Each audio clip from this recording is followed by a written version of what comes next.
This is our agenda for tonight's session on communications.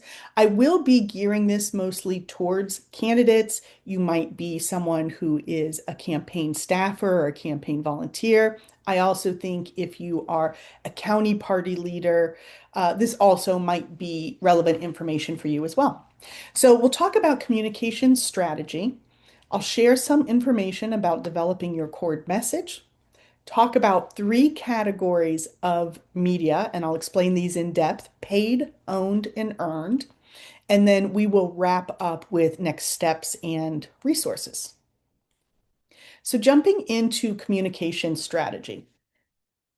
At a fundamental level, your communication strategy should be building and reinforcing your image, your platform, your branding. If you are the candidate, it should align with the and the skills of your team and be aligned to the needs and preferences of your community.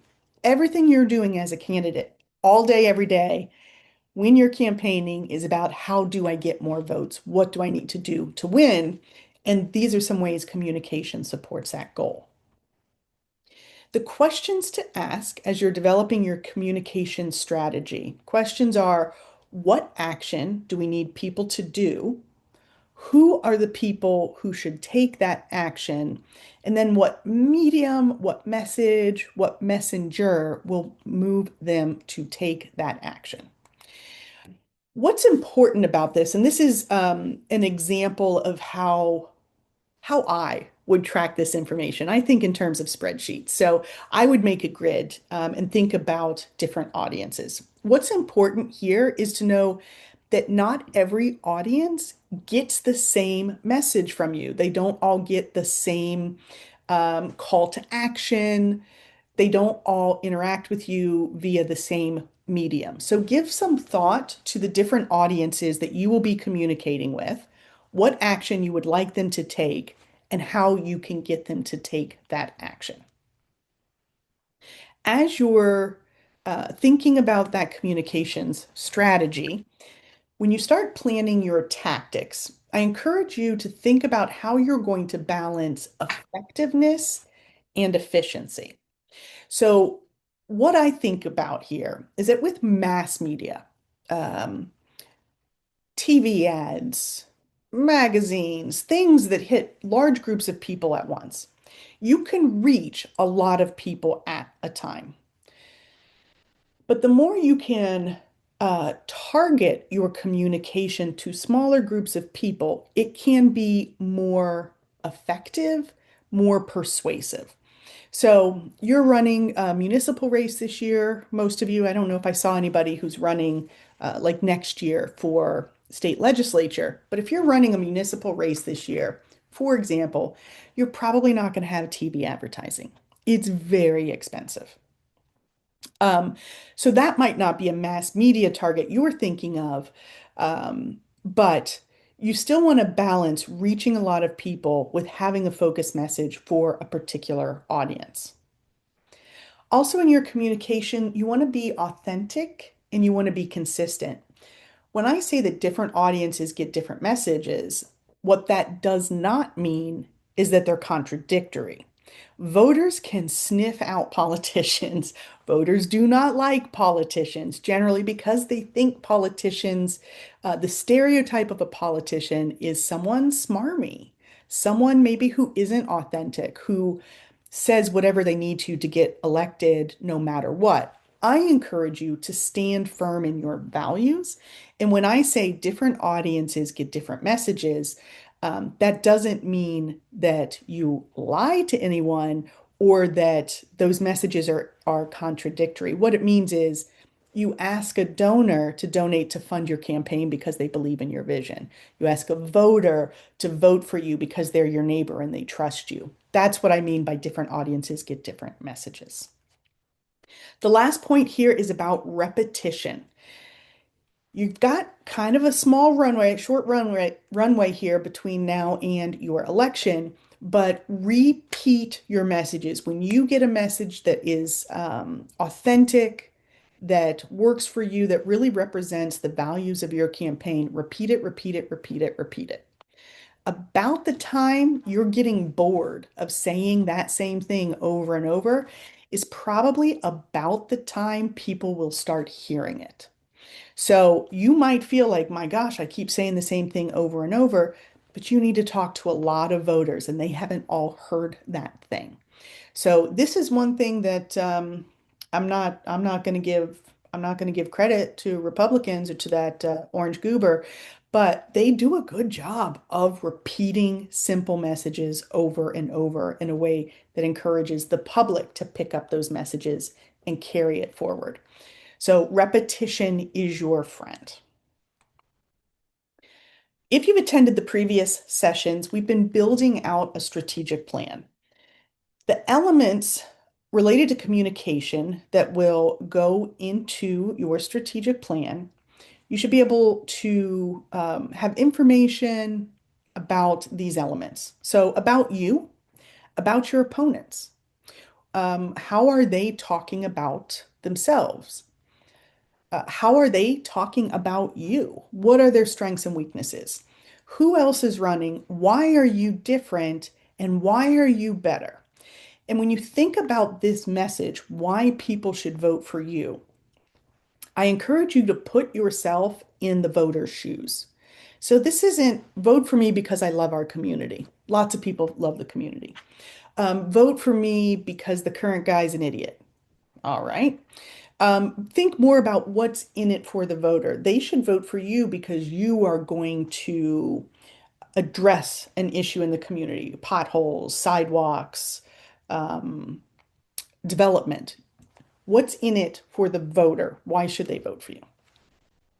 So you think about your core message next and what is your platform? What are those principles, values? What change do you want to bring? Your strategic plan will also include specific information about how you're going to deliver these messages. So, your paid media, if you're going to have any, direct mail, if you have it, then owned media with a calendar and earned media with a calendar and information on press relations. So, this is the point. I'm going to go into what I mean by paid, owned, and earned media. Not every campaign is going to use every one of these tactics. The bigger your campaign, meaning once you have 5,000, 10,000 voters, once your budget is 10,000, 15, $20,000, if you're running a municipal race this year and you've got a $20,000 budget and 10,000 voters or something, you're going to use more of these tactics and do more of it than if you're running in a race where maybe you only have one opponent and they're not really actively campaigning and you need to reach 300 voters. So just think about what you know about your race when you decide which of these tactics to use. Paid media, this is when you are giving somebody money to air your message. So I think of this advertising in terms of traditional, so that would be over the air TV, radio, newspapers and magazines. Then there's digital media. So that's going to be boosting things on advertising on social media. If you're running a race next year for the General Assembly, you might have some TV in the mix. For most municipal races, that's not going to be on the radar. Also in paid media would be direct mail. And this is some kind of a, political postcard or a mailer that is sent to people's homes directly. Owned media. These are your campaign's assets. What do you own as a communication tool that you can share? So you might have a website. You probably have social media accounts beyond Facebook, Twitter, Instagram, Blue Sky, TikTok. Maybe you have LinkedIn. Maybe you have Nextdoor. There are a lot of platforms that kind of fall in that tier two or tier three social media. Also, email. I think we talked a little bit last week about email for fundraising. What I'm talking about this week is using email to communicate to your voters, to your volunteers, and thinking beyond just donors. For earned media, this is really press relations, talking to reporters. You can issue press releases, do interviews with the media, write letters to the editor. Those are some of the tactics that would be considered earned media. We're going to talk about each of those three types of tactics in more detail in a little bit. I've been sharing a strategic plan template each week. So this week, I am adding the communications plan information to the strategic template. This is a screenshot of what it looks like. This resource came from the National Democratic Training Committee, which is the training arm of the DNC. It has you include your media list. So which reporters are you going to talk to? What's their phone number? What's their email? Responsibilities and material. So who is doing what? You might have things that you need to order or buy. Also including a calendar for which tactics you're going to do when and planning it out. And then if you're doing direct mail or advertising, there's information to help guide those decisions as well. One reminder is the calendar. So this we talked about in this first strategic planning session, thinking about the phases of your campaign because your tactics, your messages, your messengers may change depending on the phase you're in your campaign. So capacity building would be I'm focused on raising money and getting some volunteers. Persuasion, I'm talking to voters and convincing them that I am the best candidate. I'm the person they should vote for. GOTV in the final four, get out the vote in the final 4 days. That's when you're going back to people who said they support you and you're saying, make sure you get to your polls. Here's your polling location. Make sure you vote for me. Okay, before we talk about core message, I'm going to pause here and ask if any of my colleagues saw anything in the chat that needs to come up, or if you have a question, now's a time to type it in the chat. Nothing in the chat so far, so feel free to drop that question in or raise your hand. Ashley's got a question about resources like text banking. Is that coming up or? So I'm not talking about text banking tonight. That I am covering when we talk about field organizing August 18th. What I can tell you, I might have put this last week in the fundraising training materials, which I can share if you don't have them. Texting costs about 3 to 5 cents per text in the platforms that I'm familiar with that I could recommend because I've used them are Scale to Win. We are currently using, Sarah, I'm blanking. We use Daisy Chain. Daisy Chain. Thank you. So all the text platforms look really work similar-ish and charge roughly the same. They charge by the usage as well. So you could go ahead and get signed up with them and not have to pay them money until you're ready to start sending your texts. Rodney, question about your EIN. So from last week's fundraising session, we talked about you might need an employee identification number so you can set up your bank account. Rodney, I put what you need to select when you go to that IRS form in last week's post-training follow-up email. And I don't remember what it is right now. But if you were at that session last week, you should have the email. If you don't have it, put your email in the chat and I will send it after this session. Ashley, I thought maybe it would be GOTV related, as that's what I did. Okay, so you're thinking about texting. Texting is generally thought to not be very effective for persuasion purposes. It can be effective for fundraising and it can also be annoying for fundraising. And then you're right, texting is most effective probably when it comes to GOTV, get out the vote, so that you can tell your supporters where their polling location is and things like that. Okay, difference between endorser versus supporter. What are your thoughts about a billboard for 4 weeks for municipal election?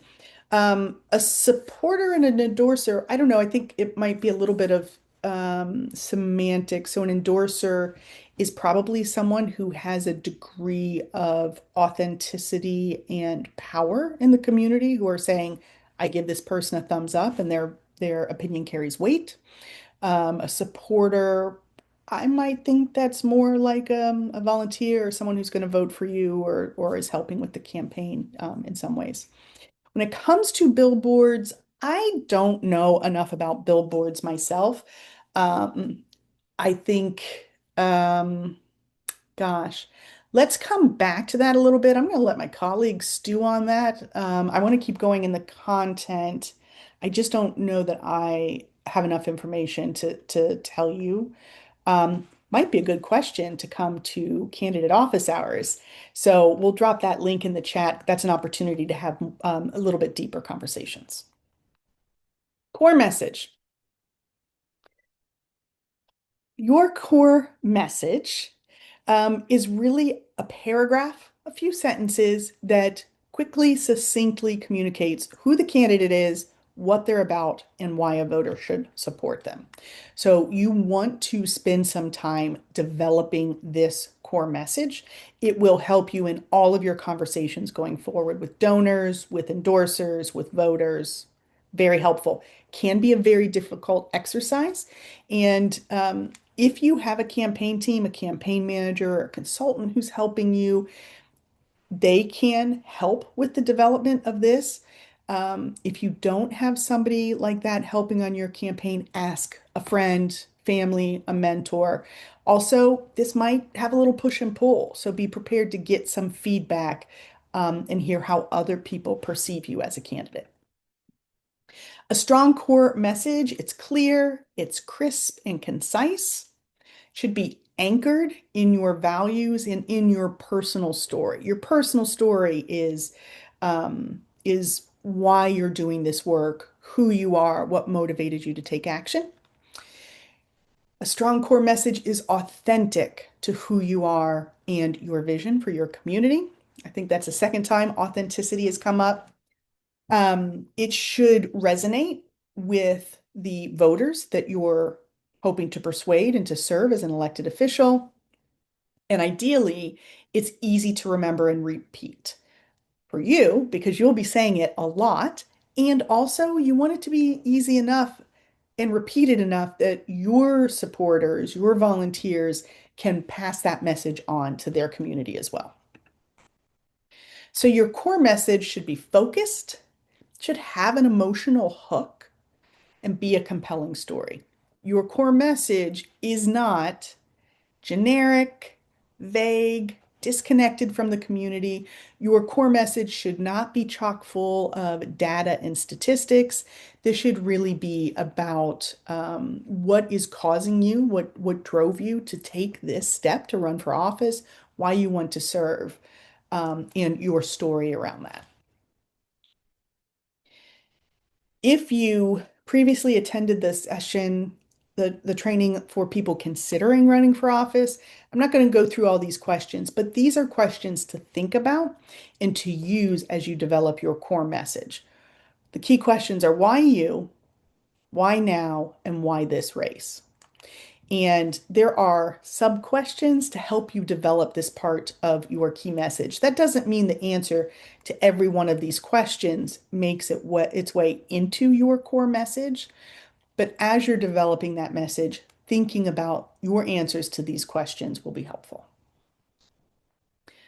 I have another resource for you for developing your core message. If you feel like I'm not sure what I'm supposed to do here, or I I've got a draft and I want to workshop it a little bit, we have another training session coming up on August 20th. This is with the DNC's training organization, the National Democratic Training Committee. It's going to be 1 hour focused on developing your core message. So that could be helpful for you if this is an area where you feel like you need a little bit more help. Okay, I'm going to start talking about paid, owned, and earned tactics next. But is there anything going on in the chat that, oh, Sarah, thank you for sharing those slides. Hopefully, Rodney, that's helpful. And Sarah has thoughts on billboards, weigh the expense versus what you would be spending the money on otherwise. Yeah.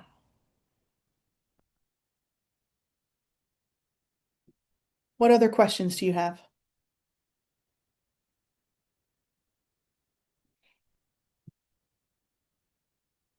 Okay, if you're typing something, keep typing. I'm going to move on. We'll come back. Paid media. So a little bit ago, I talked about paid media as advertising and direct mail. When it, whoop, For your paid media strategy, before you think about your tactics, your strategic questions will be, how will you amplify your story and message via paid media? What are you trying to accomplish if you decide to use paid media? Are you looking to raise money, tell the campaign story, recruit volunteers, turn people out to vote? So make sure you have a clear goal with paid media. I would say billboards fall into this as well. It's good to have one clear call to action in any communication, especially in paid media. So it's probably not something that covers all of these bases. You can't probably effectively talk to donors, volunteers, voters all at the same time. So make sure you have a clear goal in mind. If you're going to do paid media, then make sure you're planning out what that calendar looks like and getting ahead of deadlines for whatever media outlets you're going to use. So traditional advertising, TV, radio, print. Uh, I've got my SpongeBob graphic here because if you are swimming in money, if you've got a campaign, a municipal campaign, and you're like, I'm well funded, I got to talk to a lot of voters, that's when you might consider this. For most municipal races, it's probably not necessary. For General Assembly next year, if you're in a competitive race for that, probably going to do some advertising. Radio is less expensive than TV. And if you have very local newspapers or magazines, you might want to consider that. When it comes to digital and social advertising, this is more targeted and generally quite a bit more expensive. So this might be something at a municipal level that you would consider. Think about what would the timeline be for your digital ads, again, by the different phases of the campaign, by the different audiences. Have that clear call to action. What are you trying to accomplish with your digital advertising? What's your budget? Who are you going to be targeting? And what platforms would you use to reach them? This, again, like this is how I would think about it for my strategic plan is in the, am I generating general awareness of me as a candidate? Am I in persuasion, convincing voters I'm the right person for the job? Do I have a strong call to action here? Donate, share, vote, things like that. What is your goal? What is your budget? What are the platforms and the dates? This is how I would plan out that digital or social advertising. Also, in paid media would be direct mail. So this is a mailer that, a campaign season, you might, if you're particularly in a swing district in a purple area, you might get 3 of these a day in your mailbox. So direct mail, you might use it to create awareness, tell your candidate story, persuade or turn out voters. Think about if you're going to use it, how many pieces will you send? What's the cadence of that? Who will you target? You need to find a vendor to facilitate this. And what is your budget? This is some budgeting work I did for my city council race. So, I'm not saying you're going to get these exact numbers, but I think it's helpful to have an idea of what you're looking at. So in this case, 5,000 printed pieces, a 5.5 by 8.5 postcard, because that was good pricing for the postage. You need someone to design it, unless you have design skills or you know somebody who does. There's a cost for paper and printing, and then postage. So for 5,000 pieces of a mailer, I spent about $3,400, just to give you an idea of what you're looking at. Um, this grid here again is how I would plan that out. Who am I targeting?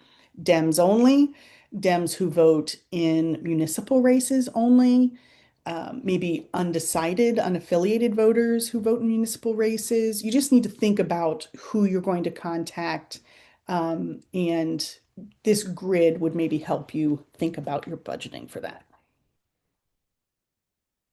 Okay, let me see what's in the chat. I saw a bunch of things pop up. Oh, I got a private message that somebody has video but no volume. I think other people can hear me. Yeah, okay.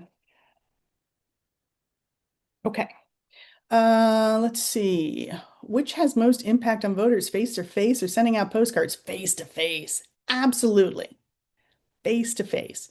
And uh let's see if Sarah, yes. Face to face is the way to go. And face to face doesn't have to cost you anything. So if you're canvassing, which is one of the things we'll talk about on August 18th, you know, it's nice to have a piece of literature you can hand somebody when you meet them at the door, but otherwise, you're not going to have expenses. Whereas postcards, you know, you could see that was fairly expensive. How much might social media advertising cost? There is a session that I forgot to promote on that last slide, but we're doing a session on digital and social media specifically on August 25th. Um, you can boost one of your posts on Facebook to people in your community, and you can say, I'm going to spend 30 bucks on this.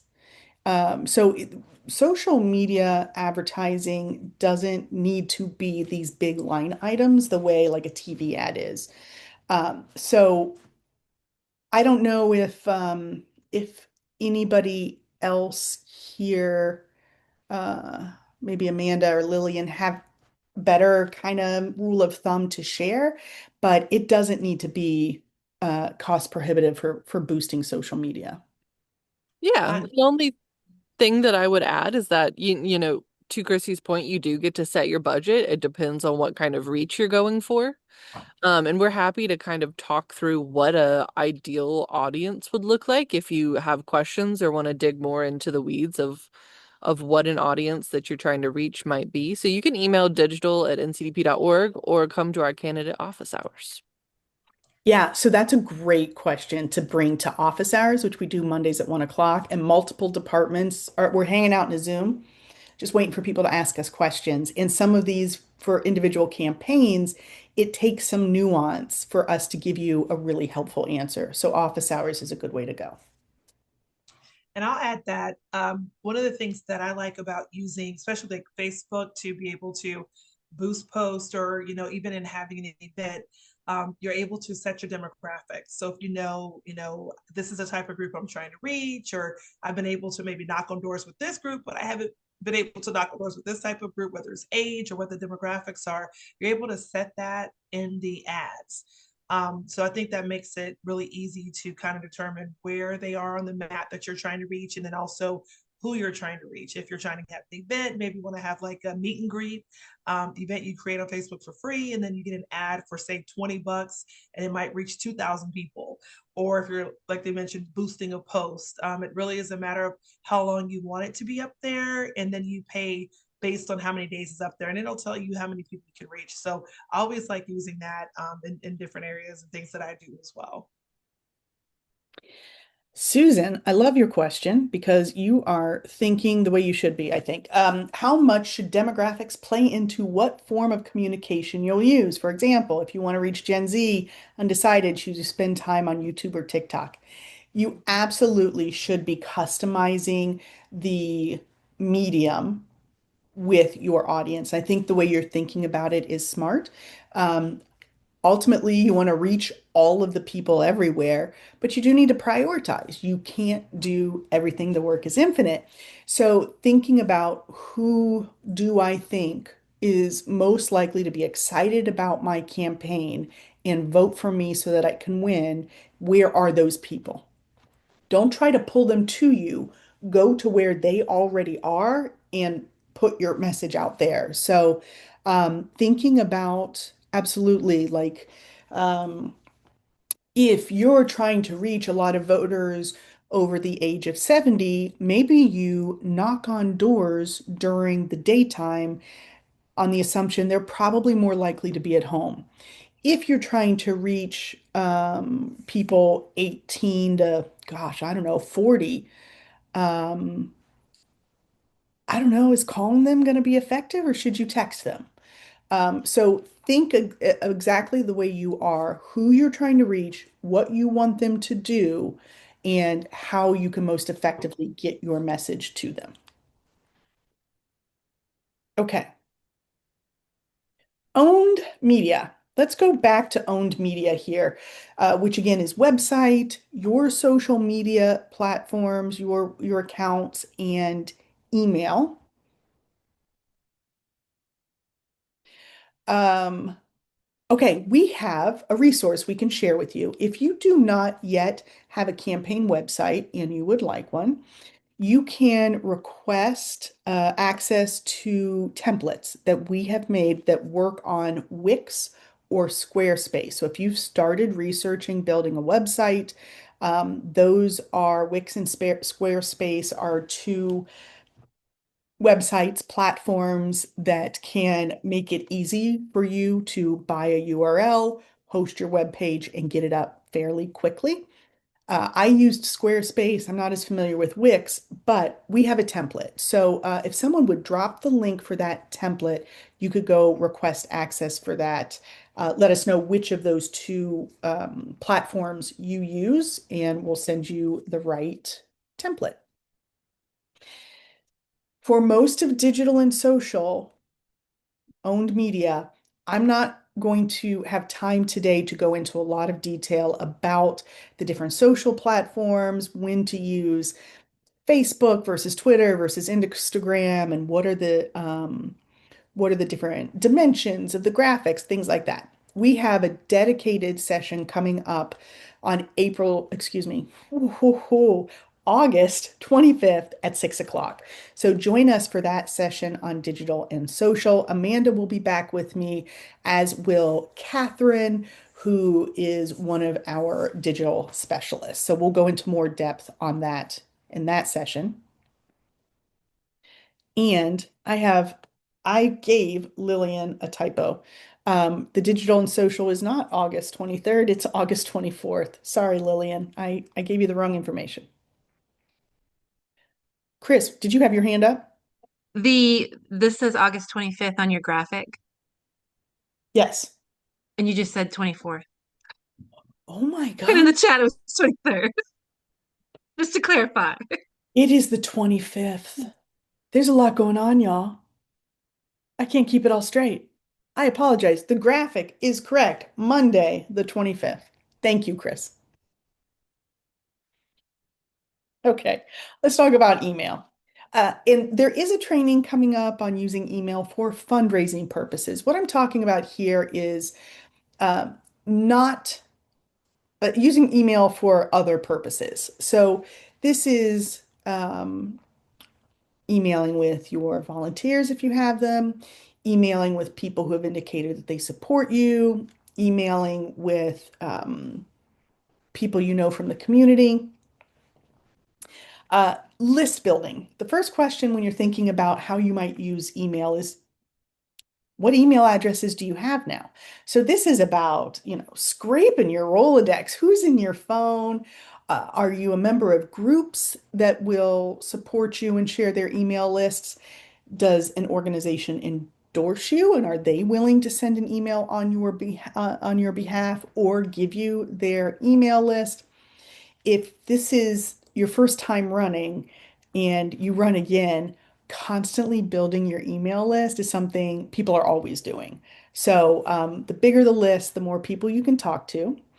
So first of all, you need all the emails from everybody who's supporting your campaign at this point. How big do you need your email list to be so that you can reach your goals? So what are you going to do with this email? Is it going to be focused on recruiting volunteers? Is it going to be letting people know that you're running? So just getting the word out to voters. How many contacts do you need to achieve your goals? Then how are you going to grow your email list online and offline? So if people, maybe you have an interest form on your website and people fill out a form and say, I'd like to be added to your email list. Or people comment on your social media and you DM them and say, hey, let me get your email and add you to my list so you can see what's going on with the campaign. But always be thinking about how you can grow that list and be responsible stewards of that list, right? It can be a helpful tool. It is not everything. Younger people, in particular, don't view email as an effective tool. So this is probably for reaching older audiences. I hate my email. I'm 50. You can reach me with email, but if you're trying to reach people who are 25, like email is almost certainly not going to get them. Use a different tactic. So for your email approach, what email tool will you use? If you have a Gmail account, you can send 500 emails a day. That might be totally sufficient for your campaign. If you are running next year in the General Assembly or you're running a big, Charlotte City Council race, you might need something more robust. I have personally used MailChimp before for managing my email program. And if I remember, it was, I don't know, 25, 30 bucks a month, something like that. Not a ton of money, but you really need to have a good size list to make that worthwhile. Who is going to write your emails? Writing emails can be a big time suck. So, is the candidate going to write them? Do you have a volunteer or a campaign manager, a consultant? You can pay a vendor to write your emails, probably, unless you have a very robust email program. I don't know if you're going to get a good return on your investment for that. How many emails will you send? One a week? One a month? I mean, it's August coming up on the election, so one a month is probably not enough. One a week, maybe. Um, and particularly if you're running a big race or you're here because you're running next year for the General Assembly and you've got more time before Election Day, can you do some tests on your email where you send the same note with two different subject lines and see if one gets a greater open rate, for example? Test different calls to action. Does different language drive people to take action? If it's a just regular Gmail and it's not designed versus if it's a MailChimp and it's got nice graphics, what impact does that have on your open rate, your click-throughs, things like that? If you have time, that can be helpful information. Story and voice for your emails. So, who will your emails come from? This is the from email line. Is it going to come from Christy for City Council? Is it going to come from Sarah O'Brien, Christie's campaign manager? Is it, do you have someone who is supporting and endorsing you and you can send an email from their name because they've given you permission? A couple weeks ago, I think we talked to somebody who was running for a seat because the person who has that seat now is running for higher office in that they're endorsing the candidate to take over their seat. Will that person let you use their name for an email? That could carry some weight. How will you build a sense of urgency over time, building towards your election day? You can leverage moments that are happening outside of the electoral space, outside of your campaign. Is there something happening in the culture, in your community, in the world that has a connection to you that you can kind of piggyback off that to have a compelling email? Of course, there is email fundraising, and we'll have a full session on that coming up soon. August 12th, August 12th. Um, and then will you also be sending some emails to help with volunteer recruitment? So the candidate is having a house party at the former mayor's house. Send an email to people, invite them. Then when they're there, get them to volunteer, things like that. Okay, I think this resource was shared in the chat a little bit earlier, but we'll drop this link again. The state party sends this email once a week called the content package. And it's a fantastic resource for you to know what the key messages are, to provide high quality professional graphics that are already sized for the various social media platforms. So let's say, we're going to have Labor Day here in about a month. We'll probably have a Labor Day graphic that you, as a candidate, can use to post on your own social media. So we share this with Democrats so that we can sing from the same songbook and so that you can leverage the graphics, the captions, the alt image descriptions to put content on your own social media channels. So if you aren't yet signed up for that, I encourage you to. All right, I'm going to skim through the chat here. Anything that we should talk about?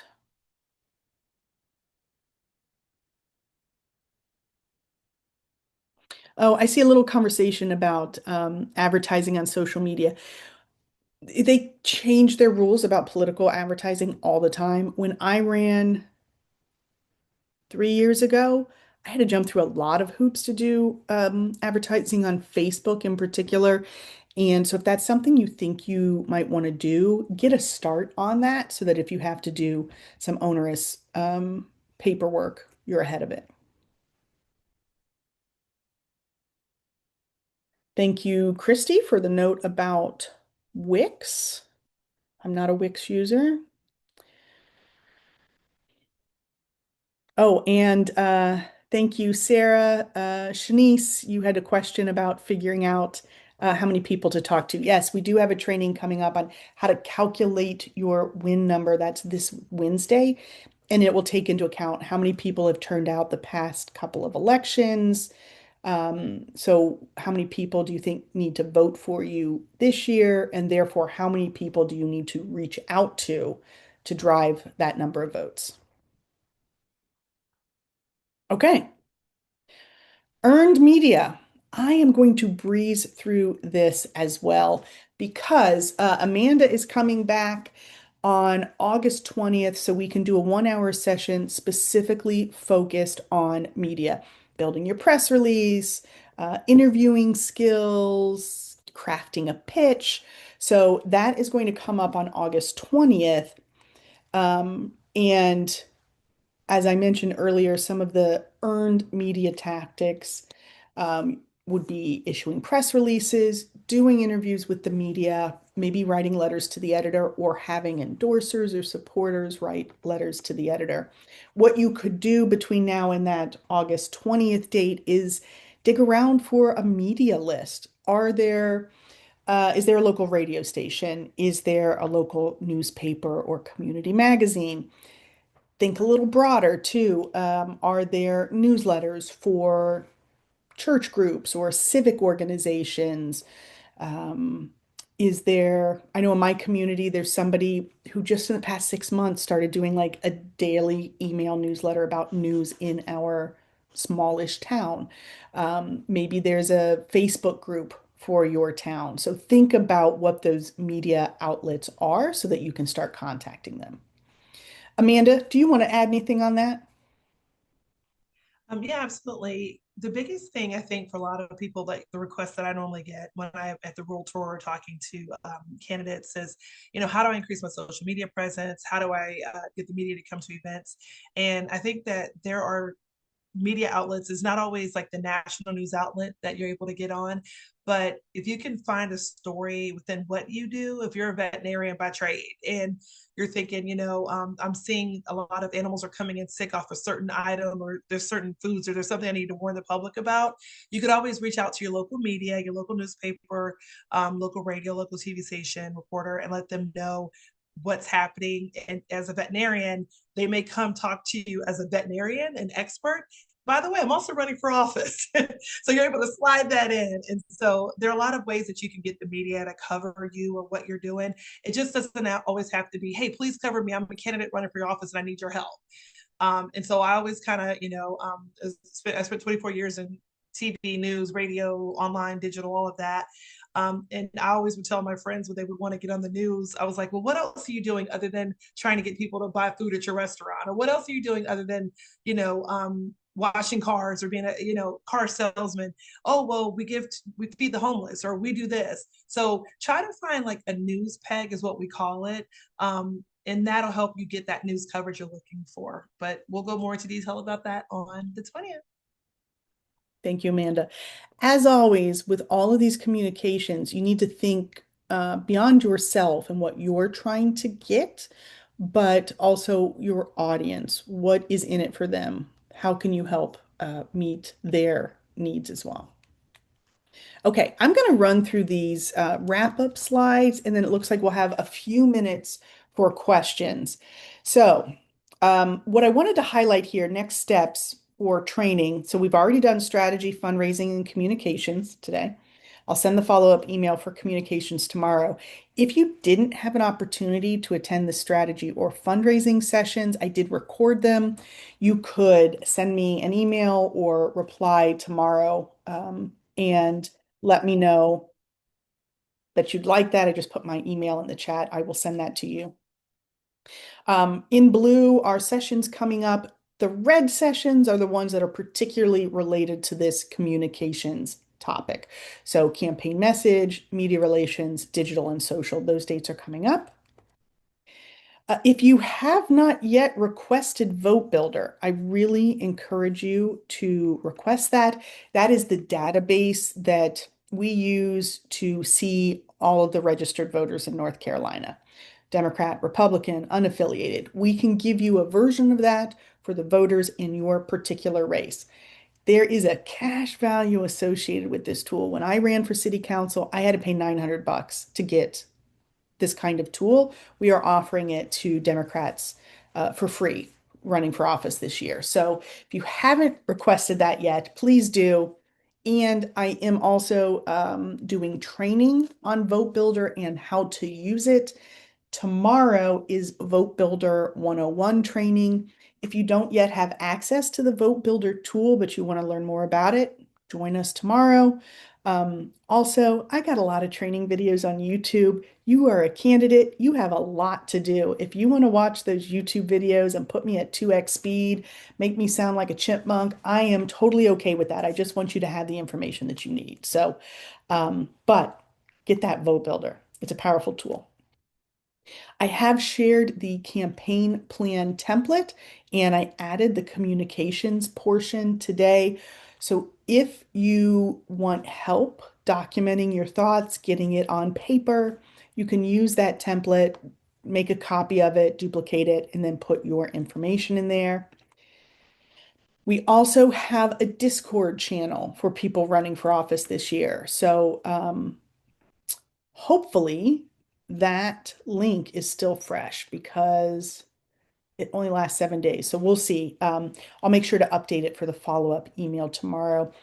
I post things occasionally, reminders about what's coming up, and it could be a really good place for candidates to talk amongst yourselves, commiserate, share information, celebrate your successes. Running for office is really hard.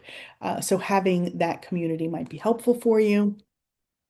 Finally, we talked about this earlier, candidate office hours. So these are Mondays at 1 o'clock. Sarah's there, I'm there, Amanda's there, Harmon, our data director, is there, Kayla, our digital director, is there. It's an opportunity for you to ask us deeper questions. So some questions you might have. It's hard to give a blanket answer that is helpful for everybody who might be running across the state. So if you want to debate strategy or go deeper on a topic, office hours is a good opportunity for that. You just pop in, there's not any formal presentation. You just come say, hey, here's my race. Here's how many voters. Here's how much money I expect to raise. And I'm thinking about billboards. What do you think? How it fits into my plan? Things like that. So join us for those office hours. And with that, I'm going to stop the recording and stop my screen share. And we got a couple minutes for questions.